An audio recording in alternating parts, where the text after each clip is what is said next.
Daouda Gueye, responsable politique département Pikine et directeur de la formation et de la communication au ministère de l'Éducation nationale. Bon, comme vous le savez, chaque année nous commémorons l'accession de notre pays à la souveraineté internationale. Mais je pense que cette année, ce qui se passe est inédit. Et ce que vous voyez ici à Pikine n'est que symptomatique de ce qui se passe partout au Sénégal. Tout à l'heure, après son adresse à la nation, le président de la République est sorti communier avec le peuple sénégalais, procéder justement à cette traditionnelle retraite au flambeau qui est toujours organisée en prélude de la tenue demain, 4 avril, du défilé marquant la fête nationale du Sénégal. Mais jamais dans l'histoire de ce pays-là, je pense que ces liesses populaires-là, cet engouement-là autour de la retraite des flambeaux qui traditionnellement était une affaire des militaires, n'a été noté. Cela donne de quoi? Cela donne de ce que le président et le peuple sénégalais est conscient de quelque chose est en train de se passer. Ce qui est en train de se passer, c'est que cette indépendance que nous célébrons depuis 1960, en sachant qu'en réalité, elle n'est pas tout à fait une réalité, cette indépendance-là. Les germes de la souveraineté sont là, mais également la promesse d'une souveraineté sur tous les plans, mais également d'une indépendance réelle, sont là portés par le projet PASTEF, porté par le président Bassirou Diomaye Diakhar Faye, porté par son premier ministre Ousmane Sonko. Et je pense que c'est de ça que les Sénégalais sont conscients, ils le sentent, ils le ressentent, et c'est ce ressenti-là qui sont sortis aujourd'hui, donc montrés, manifestés aux côtés de nos forces de défense et de sécurité pour cette retraite au flambeau ici dans le département de Pikine, initiée par le préfet du département qui est le représentant de l'État. Et je pense qu'il s'agit aujourd'hui d'une activité républicaine sous la houlette du préfet et tous les Pikinois, même ceux qui ne sont pas sortis, communient de par leur cœur autour justement de cette retraite des flambeaux. Et cela dénote de ce que le peuple sénégalais est plus que jamais debout, déterminé à faire face à son destin derrière le président Bassirou Diomaye Faye, mais également derrière son premier ministre Ousmane Sonko, qui porte le projet PASTEF, lequel projet est porteur de promesses, la promesse d'un Sénégal souverain, d'un Sénégal juste, mais d'un Sénégal également prospère. Voilà, je dirais donc qu'on parle de la ville de Pikine depuis sa création, mais en réalité, nulle part à Pikine, tu ne peux montrer les attributs d'une ville. Bah, si on compare Pikine avec Dakar, le centre-ville, plateau, quand tu vas au plateau, tu vois les attributs de la ville. Si tu vas aujourd'hui à Kaolack, dans ce qu'on appelle le cœur de ville de Kaolack, tu vois les attributs d'une ville. Mais Pikine, on l'appelle une ville, mais en réalité, Pikine n'offre aucun attribut d'une ville. Et cela, nous allons y remédier. Parce que le projet cœur de ville de Pikine existe. Nous avons identifié le site, la superficie étant de 35 hectares. Nous avons également fait, n'est-ce pas, donc les calculs, et le coût pour la réalisation de cette ville de Pikine est autour de 311 milliards. Ce cœur de ville de Pikine, cette ville de Pikine, va comporter l'hôtel de ville. Parce que si je vous dis aujourd'hui que la ville de Pikine, là où elle lose, n'appartient pas à Pikine. Nous allons construire un hôtel de ville de Pikine. Nous allons construire un hôtel de police, mieux qu'un commissariat central. Nous allons y mettre également un centre de formation et d'insertion des femmes. Nous allons également y mettre une caserne de sapeurs-pompiers. Nous allons également y construire un bâtiment administratif qui va abriter notre préfecture qui aujourd'hui est à Guédiawaye parce que c'est une question de souveraineté. C'est une question de souveraineté territoriale pour Pikine. Nous allons également y mettre un parcours sportif qui va courir de EDK à Pikine jusqu'à rond-point Anema avec des espaces verts. Et avec cela, on va aménager le technopole pour en faire un site écotouristique national et international. Et Pikine va tout simplement être transformé de fond en comble pour offrir les attributs d'une ville, ce qui va tout simplement fonder la fierté pikinoise que nous résumons dans le concept de Pikine-nité.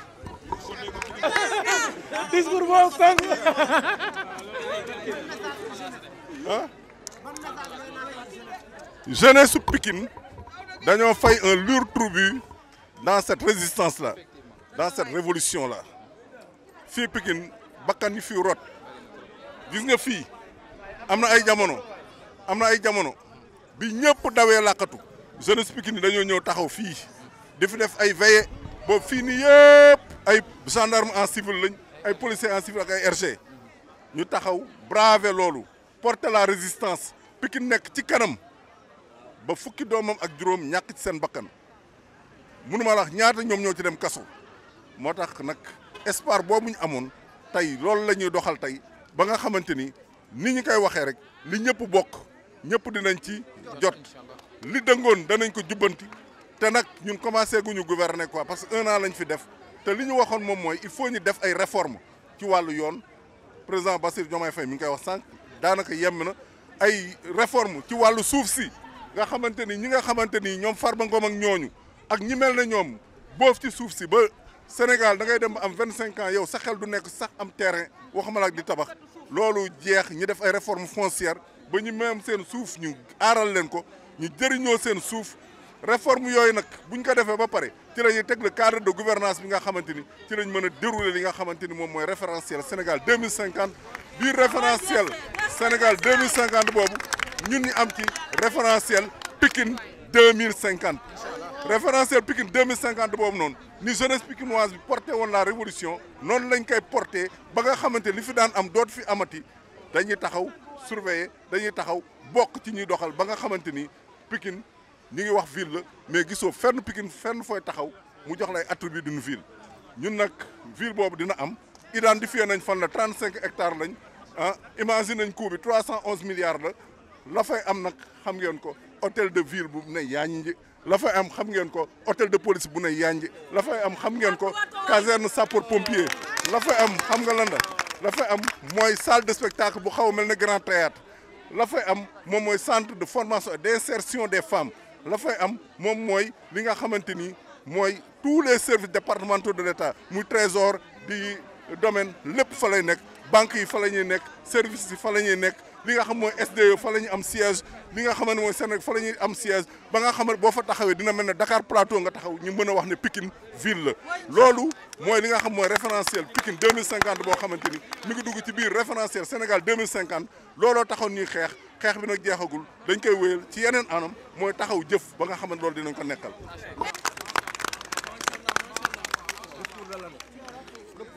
waaw man ni ngeen ko gisee fii ci Pikine yaakaar naa ne kii di préfet bu département muy Thialawli moom moo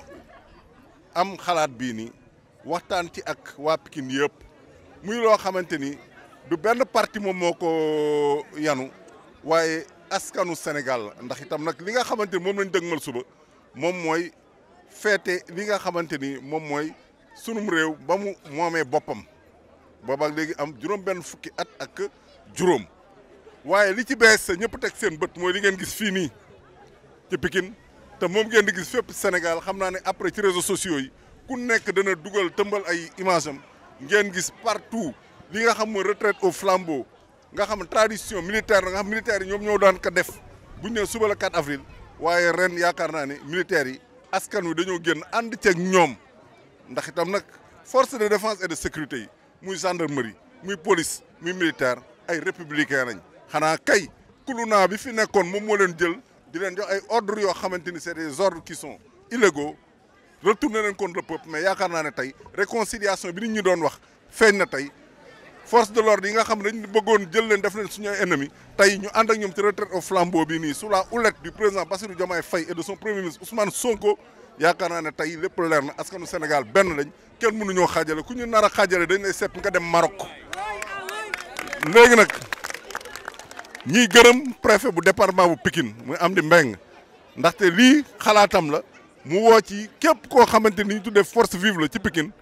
muy ASC yi muy acteurs culturels yi muy citoyens yëpp ñëpp ñëw fekk ko ci tey am na benn procession boo xam mi ngi commencé EDK ñu ngi dox di ñëw am na beneen boo xamante ni muy waa arrondissement Thiaroye ñu ngi jógee fële ci camp Thiaroye di ñëw ñun ñëpp ñu daje ci kanam fële di stade Alassane Djigo yaakaar naa ne wane ne Sénégal un peuple la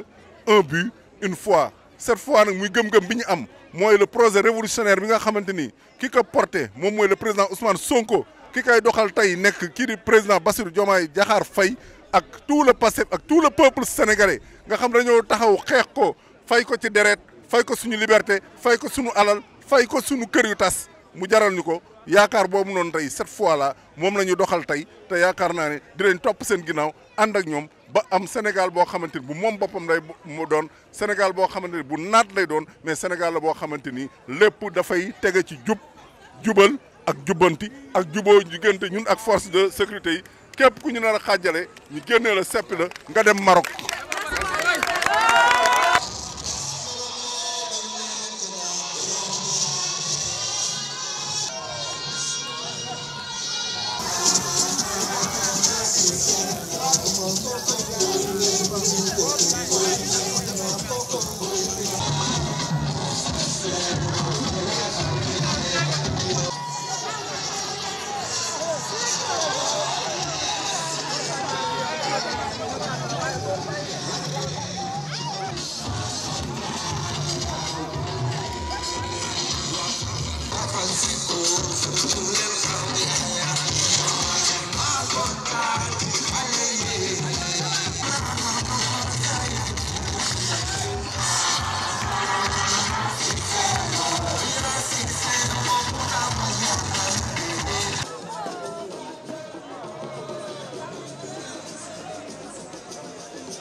Alors, attends,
moo bul sori waa ji de Thiaroye Kaw na génn na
naxateel.